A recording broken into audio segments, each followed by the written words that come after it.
오늘 하나님께서 우리에게 주신 말씀은 마가복음 8장 27절에서 34절의 말씀입니다. 여러분이 받으신 주보 뒷면에 보면 오늘 말씀이 나와 있습니다. 저희가 다 같이 이 말씀을 봉독하도록 하겠습니다. 예수와 제자들이 빌립보 가이사랴 여러 마을로 나가실새 길에서 제자들에게 물어 이르시되 사람들이 나를 누구라고 하느냐? 제자들이 여짜와 이르되 세례 요한이라 하고 더러는 엘리야 더러는 선지자 중에 하나라 하나이다. 또 물으시되 너희는 나를 누구라 하느냐? 베드로가 대답하여 이르되 주는 그리스도이시니이다 하매 이에 자기의 일을 아무에게도 말하지 말라 경고하시고 인자가 많은 고난을 받고 장로들과 대제사장들과 서기관들에게 버림바 되어 죽임을 당하고 사흘 만에 살아나야 할 것을 비로소 그들에게 가르치시되 드러내놓고 이 말씀을 하시니 베드로가 예수를 붙들고 항변하매 예수께서 돌이키사 제자들을 보시며 베드로를 꾸짖어 이르시되 사탄아 내 뒤로 물러가가 내가 하나님의 일을 생각하지 아니하고 도리어 사람의 일을 생각하는도다 하시고 무리와 제자들을 불러 이르시되 누구든지 나를 따라오려거든 자기를 부인하고 자기 십자가를 지고 나를 따를 것이니라.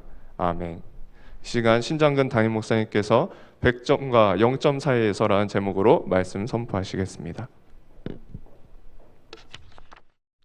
학교를 다니면서 우리에게 100점을 맞는다는 것은 나이가 들어도 정말 그 기분이 좋은 그런 일입니다. 반면에 빵점을 맞는다고 하는 것, 이런 경험들을 해보는 사람이 거의 없겠지만 여러분들 가운데서도 아마 빵점을 맞은 적은 없을 거예요. 이것은 상당히 우리에게 충격이 되는 일이죠. 논술형 주관식 시험 문제에서 100점을 맞는 비결은 다른 데 있지 않습니다. 핵심 단어가 빠지지 않고 간결하고 명확하게 쓰는 것, 이것이 논술 주관식 그 문제에서 100점을 맞는 비결입니다. 아무리 길게 썼다 하더라도 질문에서 요구하는 답이 아니라고 한다면 0점을 받을 수밖에 없죠. 어느 날 예수님께서 제자들에게 물으셨습니다. 사람들이 나를 누구라 하느냐? 사실 예수님은 사람들의 인기 그리고 지지도 이런 거에 별로 관심이 없으셨던 것을 복음서를 통해서 알 수가 있지만 예수님이 이러한 질문을 던지신 이유가 있었습니다. 사람들이 예수님을 어떻게 생각하고 있고 또 사람들이 많이 예수님을 따라다니고 있는데 과연 왜 사람들은 이렇게 따라다닐까 궁금하셨던 것입니다. 제자들이 다양하게 대답을 했습니다. 제가 들었는데요. 어떤 사람은 예수님을 갖다가 세례 요한하고 닮았다고 합시다. 예수님은 사촌 동생이기도 하고 세례 요한의 그리고 외모도 닮았고 그리고 말씀하시는 내용도 닮았다고 그렇게 하는 걸 들었습니다. 그러니까 다른 제자가 아닙니다. 제가 이게 들을 때는 엘리야를 닮았다는 사람들이 꽤 많았습니다. 엘리야가 정말로 왕들 아합 왕을 두려워하지 않고 자신 있게 하나님의 말씀을 전했던 것처럼 예수님의 말씀은 거침이 없다고 예언자와 같다고 이렇게 얘기를 합니다. 그러니까 옆에 있던 그 제자가 맞습니다. 제가 듣기도 예수님을 갖다가 선지자 중에 예언자 중에 하나라고 그렇게 얘기하는 걸 들었습니다. 다 이렇게 제자들이 각자 들은 바를 갖다 얘기하고 나서 예수님께서 다시 물으셨습니다. 그러면 너희는 나를 누구라 하느냐? 너희는 나를 누구라 하느냐? 여기서 너희는 나를 누구라 하느냐? 이것은 매우 중요한 질문입니다. 다른 사람이 하는 이야기를 앵무새처럼 반복하는 것 말고 너희 생각에 나는 누구냐라고 하는 그 질문을 예수님께서 던지신 것입니다. 사람들이 나를 누구라 하느냐라고 물었을 때는 우후죽순처럼 비 온 다음에 그 죽순이 삐죽삐죽 여기서 저기서 나오는 것처럼 그렇게 대답을 했던 제자들이 조용해졌습니다. 그 순간 베드로가 혼자 예수님께 이야기했습니다. 주는 그리스도시니이다. 다른 복음에서는 주는 그리스도시요 살아계신 하나님의 아들이시나이다 라고 하는 초대교회의 신앙 고백의 완전한 문장이 나오는데 가장 먼저 쓰여진 그 복음서인 이 마가복음에서는 그냥 주는 그리스도시니이다 라고 하는 짧은 답이 나옵니다. 예수님께서 그 대답을 들으시고 자기의 일을 아무에게도 말하지 말라고 경고하셨다고 오늘 말씀은 우리에게 전합니다. 하지만 다른 복음에서는 주는 그리스도시요 살아계신 하나님의 아들이시나이다 라고 대답한 다음에 요한의 아들 시몬아, 이를 내게 하는 것은 내 혈육이 아니라 하늘에 계신 아버지시다 라고 말씀하시면서 크게 칭찬한 것을 볼 수가 있습니다.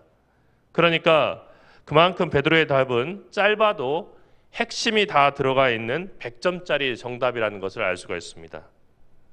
그리스도라고 하는 것은 크리스토스라고 하는 헬라어의 음역입니다. 크리스토스는 원래 히브리어나 아람어로 메시아라고 하는 말을 그리스어로 이렇게 옮겨놓은 거죠. 메시아는 기름 부은 자라고 하는 뜻이 있습니다. 이스라엘에는 세 종류의 기름 부은 사람이 있었는데 왕과 제사장과 예언자입니다. 왕과 제사장, 예언자는 전부 다 하나님께서 정말로 선택하셔서 이스라엘 백성을 위해서 쓰시는 그런 사람이었죠. 구약의 39권의 책의 초점이 된 가장 핵심적인 단어 하나를 뽑으라면 메시아입니다. 구약은 전체 이야기를 하면서 그 결론에서 메시아가 오실 것이다 라고 하는 한 문장으로 구약을 요약할 수가 있습니다. 그리고 신약은 메시아가 오셨다라고 하는 문장으로 그렇게 요약할 수 있겠죠. 구약 성경은 오실 메시아를 위해서 길을 평탄하게 하라는 예고였고, 메시아가 오시면 어떤 변화가 있을지를 미리 예고해 준 책이었습니다. 메시아는 하나님께서 보내신 사람이고 또 세상을 평화롭게 할 그런 평화의 왕이라고 이스라엘 백성들은 믿었습니다. 그러므로 주는 그리스도신이다, 다시 말해서 주는 메시아신이다 라고 하는 베드로의 대답은 짧지만 압축 파일처럼 모든 요소를 다 그 안에 담고 있는 완벽한 정답이었습니다. 베드로는 예수님의 중간고사, 사실은 마가복음이 16장까지 있는데 8장에 나오는 말씀이라는 면에서도 중간이고, 그리고 예수님의 그 여정의 그 중간이라고 하는 부분 속에서 중간고사 시험에서 만점을 맞았습니다. 하지만 두 번째 시험에서는 빵점을 맞았습니다. 앞의 시험이 중간고사 이론 시험이었다고 한다면 두 번째 시험은 실기 시험이었습니다. 예수님은 당신이 많은 고난을 받고 그리고 장로들과 제사장들과 서기관들에게 버림받아서 죽임을 당하고 그리고 사흘 만에 다시 살아날 것을 제자들에게 말씀하셨습니다. 그런데 여기서 베드로의 뜻밖의 반응이 나오죠. 베드로가 예수님의 그 이야기를 듣고 깜짝 놀라서 예수님 왜 그러시는데요? 라고 얘기한 정도가 아니고 예수님을 붙들고, 여기서 붙들고라고 하는 것은 거칠게 잡는다는 그런 뜻이거든요. 그리고 예수님을 붙잡고 항변했다는 거예요. 절대로 그런 일이 있어서는 안 된다는 겁니다. 여태껏 주님을 따르는 시간이 있었는데 이렇게 허무하게 불의한 그 세력에 의해서 붙잡혀서 그 세력에게 죽임을 당한다면 우리는 무엇이냐 하는 그런 항의였던 겁니다. 순간 예수님께서는 제자들을 한번 둘러보시고 베드로를 향해서 사탄아, 내 뒤로 물러가라. 내가 하나님의 일은 생각하지 아니하고 사람의 일을 생각한도다 라고 하셨습니다. 모든 제자의 부러움을 받던 100점짜리 그 제자가 빵점이 되는 그런 순간이었습니다. 여러분, 말과 실천은 이처럼 참 멀리 있는 거예요. 우리가 말로는 다 할 수 있어요. 그러나 그 말을 실천하는 것은 참 어려운 거죠. 여러분, 학교 다니면서도 그렇잖아요. 공부 열심히 해야 된다. 그거 모르는 학생이 어디 있겠어요. 그러나 정말 열심히 하는 학생 참 찾아보기 힘들죠. 집중해서 그 하나만 하는 학생 정말 이게 찾아보기 힘든 거예요. 여러분, 말로는 세계의 평화를 위해서 이렇게 일한다, 그리고 세계의 평화를 원한다 얘기할 수 있어요. 그러나 우리 주변에서 우리가 살아가면서 가까이 있는 가족에게 친절하게 그 이야기 한마디 하는 것, 그리고 나와 관계가 서먹해진 사람에게 따뜻하게 대하는 것, 이거 참 어려운 일이죠. 베드로는 예수님이 메시아 세상의 구주라는 것을 알았습니다. 하지만 어떻게 세상을 구원하실지에 대해서는 전혀 알지 못했어요. 그래서 지극히 인간적인 생각으로 예수님에게 따지듯이 훈계했습니다. 왜 바보같이 그렇게 죽으십니까? 예수님이 살아 있으셔야 되는 거 아닙니까? 내가 모든 것을 다 걸고 주님 쫓았는데, 그런데 주님께서 이렇게 쉽게 십자가에 달려 죽으신다고 한다면 나는 뭡니까? 그러니까 예수님이 이 세상에 오셔서 이루시려고 하는 하나님의 일을 생각하신 것이 아니라 자기의 어떤 그 앞날을 생각한 겁니다. 사랑하는 학원생 여러분, 그리고 부모 여러분, 예수님을 믿고 따르는 믿음 생활은 말은 참 쉽습니다. 하지만 그 생활은 이론과 함께 실천이 따를 때 100점을 맞을 수 있는 그런 이론과 실천이 함께하는 삶이어야 됩니다. 믿음 생활이라고 하는 것은 사람의 일이 아니라 하나님의 일을 먼저 생각하는 겁니다. 여러분에게 적용하면 어떨까요? 내가 아니면 우리 부모님이 원하는 대학, 원하는 학과가 아니라 똑같이 공부를 한다 하더라도 하나님께서 내게 원하시는, 그리고 내 자녀에게 원하는 그 길이 어떤 것인가를 하나님께 물어보는 거예요. 그러니까 결론이 같을 수도 있어요.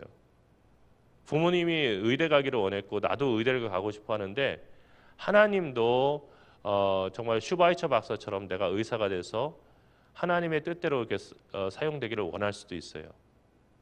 그러나 또 다른 길일 수도 있어요. 우리는 그 길을 정확하게 알지 못해요. 그래서 하나님께 물어야 한다는 거예요. 성경에 보면 사무엘이라고 하는 믿음의 사람이 나오는데, 한나라고 하는 애를 갖지 못하던 불임의 여성이 하나님께 기도하고 응답으로 갖게 된 아들이었어요. 얼마나 귀했겠어요. 그런데 그 아들을 끝까지 다 키울 수가 없었어요.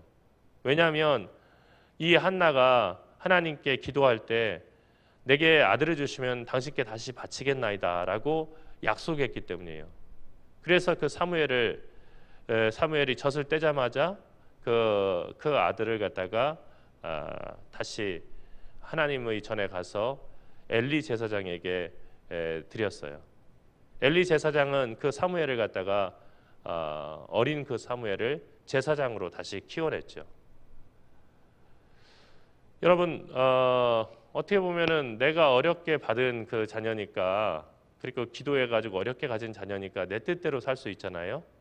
그런데 그 아이의 평생을 주님께 드렸다는 거예요. 그랬더니 하나님께서 그 사무엘을 들어서 이스라엘 백성들을 위한 귀한 선지자로 그렇게 사용하셨어요. 예수님께서 하나님의 뜻을 이루는 것만 생각하고 자신의 몸과 마음과 정성을 다해서 하나님께 순종했듯이 하나님을 믿고 따르는 사람은 오직 하나님의 뜻을 생각해야 한다는 거예요. 믿음 생활이라는 것은 머리로만 예수님에 관해서 알고 교리를 아는 것이 아니라 예수께서 어디로 우리를 이끄시든지 거기로 예수님과 함께 동행하여 가는 것을 의미해요. 세상을 구원하기 위해서 예수님은 십자가를 져야 했습니다. 십자가의 고난 없는 부활의 영광은 있을 수 없습니다. 우리에게도 그렇습니다. 예수님의 부활의 영광에 동참하고 싶다면 예수님의 고난에 먼저 참여해야 됩니다. 예수님의 고난에 동참한다는 것은 그리스도의 남은 고난의 잔을 채우는 것을 의미합니다. 미련해 보이는 길이라고 할지라도 하나님의 거룩하신 뜻을 위해서 나의 삶을 드리는 거죠. 그런데 나의 삶을 드리기 위해서는 나를 향한 하나님의 뜻이, 그리고 내 자녀를 위한 하나님의 뜻이 무엇인지를 알아야 돼요. 여러분, 그거 참 중요한 겁니다. 그래서 우리가 기도해야 되는 거예요. 하나님이 내 자녀를 어떻게 사용하시기를 원하시는지를 깨달은 사람보다 그 삶을 가치 있게 살아갈 수 있는 사람은 없어요. 대부분 우리는 하나님의 뜻과는 전혀 동떨어지게, 그리고 하나님의 뜻과는 전혀 상관없는 곳에서 우리 인생의 그물을 던지기 때문에 한 마리도 잡지 못하는 거죠. 하나님은 우리 모두를 뜻이 있어서, 분명한 목적이 있어서 이 세상에 보내셨어요. 여러분 모두는 그런 특별한 뜻이 있어서 이 세상에 온 사람들입니다. 그렇다면 하나님께서 여러분을 이 세상에 보내신 뜻이 무엇인가 진지하게 물어봐야 돼요. 여러분들이 공부하는 것은 그 하나님의 뜻과 별개의 것이 아니죠. 그래서 하나님의 뜻을 깨닫는 사람은 사실 그 공부하는 것을 통해서 그 뜻을 이룰 수 있게 되는 겁니다. 베드로가 그렇듯이 우리는 모두 100점과 0점 사이에 있습니다. 우리가 아는 만큼 살아가는 것이고 손해를 본다 할지라도 십자가를 지기까지 예수를 따르는 사람만, 그리고 하나님의 뜻을 먼저 생각하는 사람만 100점을 맞을 것입니다. 우리 기도하겠습니다. 살아계신 하나님, 은혜와 사랑을 감사합니다. 새해가 되었고 또 분주하게 한 학년이 올라가면서 저희들의 삶이 바빠졌습니다. 하나님의 인도하심이 우리들의 삶 가운데 있다는 것을 알고 우리가 기도하지만 때때로 우리의 미래가 불확실하고 또 우리가 앞으로 어른이 되었을 때 어떻게 살아갈까 하는 것을 걱정하기도 합니다. 하지만 주님, 우리의 모든 것을 알고 계시고 우리를 인도하시는 주님께서 우리 삶을 이끄시는 줄 믿습니다. 사랑하는 주님의 그 자녀들, 특별히 학업 중에 열심인 우리 사랑하는 그 자녀들을 주님께서 붙잡아 주시옵시고 주의 뜻을 깨달아 알게 인도하여 주시옵시며, 그래서 인생을 허비하지 아니하고 하나님이 기뻐하시는 그 일을 위해서 드릴 수 있도록 인도하여 주시옵소서. 사랑하시는 우리 주 예수 그리스도의 이름으로 간절히 기도드리옵나이다. 아멘.